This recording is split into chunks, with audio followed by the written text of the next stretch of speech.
Hello guys, வாங்க இன்னைக்கு மல்லி சீரியல்ல என்னெல்லாம் நடக்குதுன்னு பார்க்கலாம். நிஷா ரேணுகாவை மல்லி வீட்டுல விட்டுட்டு வந்துடுறாங்க. மல்லி ரேணுகாவுக்கும் விஜய்க்கும் சாப்பாடு வச்சு டைனிங் டேபிள்ல கொடுத்துட்டு இருக்காங்க. 2 பேரும் டைனிங் டேபிள்ல உட்காந்து சாப்பிட்டுட்டு இருக்காங்க. அந்த நேரம் பார்த்து மல்லி போனை எடுத்து சொல்லுங்க சுடரக்கா அப்படின்னு சொல்லிட்டு பேசுறாங்க. உடனே ரேணுகாவுக்கு பக்குன்னு ஆயிடுது. அதுக்கு ஒருத்தவங்க எனக்கு தெரிஞ்சு பேரை மாத்தினாங்க. அவங்க என்னைக்கு பேரை மாத்தினாங்களோ அன்னையில இருந்து திருட்டுத்தனம் பண்ணி தான் பொழப்ப நடத்திக்கிட்டு வர்றாங்க அப்படின்னு சொல்றாங்க.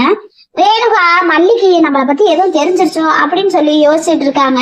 இன்னொரு பக்கம் நிஷா போய் விட்டுட்டு போனதுக்கு அப்புறம் கதிரேசன் சார்ட்ட சொல்லிட்டு இருக்காங்க, எனக்கு ஏண்டா அங்க போகணும்னு ஆயிடுச்சுப்பா அப்படின்னு சொல்லிட்டு இருக்காங்க. அதுக்கு கதிரேசன் சார் கேக்குறாரு, ஏமா அப்படி சொல்லிட்டு இருக்க அப்படின்னு சொல்லி கேக்குறாரு. மல்லிய மாமா கூட லூட்டி அடிக்க விட்டுட்டு இருந்தோம்னா நம்ம ரேணுகா அக்காவோட ஃபியூச்சர் பாலா போயிரும் அப்படின்னு சொல்லிட்டு இருக்காங்க.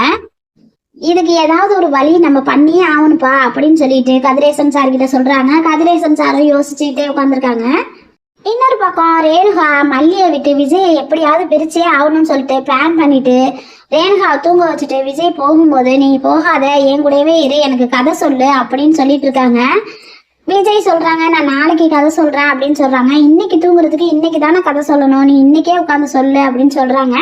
அதை கேட்டுட்டு அங்கேருந்து அன்னபூர்ணியம்மா வந்து, அவங்கள விடு, நான் உனக்கு கதை சொல்றேன் அப்படின்னு சொல்லிட்டு அன்னபூர்ணியம்மா உட்காடுறாங்க. ரேணுகாவுக்கு மூஞ்சி அப்படியே சின்னதாயிடுது. என்னடா இது இப்படி ஆயிடுச்சு அப்படின்னு சொல்லிட்டு யோசிச்சுட்டு இருக்காங்க. கெட்டது நினைச்சா கெட்டதுதான் நடக்குங்கிறது இவங்க விஷயத்துல கரெக்டா இருக்கு. அதுக்கப்புறம் என்ன நடக்க போகுதுங்கிறத அடுத்து வரப்போற எபிசோட்ல பார்த்து தெரிஞ்சுக்கலாம். தேங்க்யூ.